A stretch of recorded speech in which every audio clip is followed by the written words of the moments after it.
starting out, it can be confusing to figure out what is the right consistency for my paint. And you really can't go by measurements because some paint brands have a thicker consistency and some are thinner, and you may need a little more water or a little more pouring medium mixed with different kinds of paint.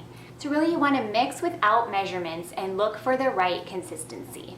If you want to see my go-to paint recipe, check it out. I'll put it in the description box below. But again, there are not exact measurements in there, more like ratios. So you may have heard from fluid artists that the paint should be the consistency of warm honey. What exactly does that look like? So let's just try it today. I'm going to put some honey in this Pyrex here, and I'm going to warm it up in the microwave, and we're going to see what it is like.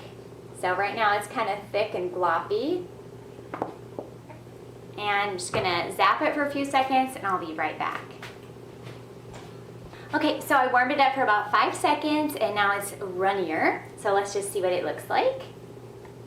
It pours really smoothly into the cup, more thin than it was before. All right?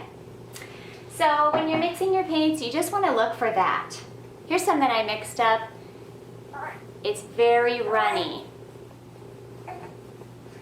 Now, you may want it a little thicker or a little thinner depending on the technique you're using. For Dutch pours, when you are blowing the paint with a blow dryer or with your mouth, it is recommended to use thinner paint. It will move easier. But for something like a flip cup pour or a ring pour, you might want the paint to hold together a little bit more and not mix so much.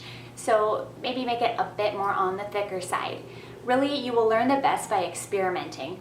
I hope this video was helpful for you. If it was, give it a thumbs up and subscribe for more mini lessons on everything to do with fluid art. Take care guys, God bless, and go make some art.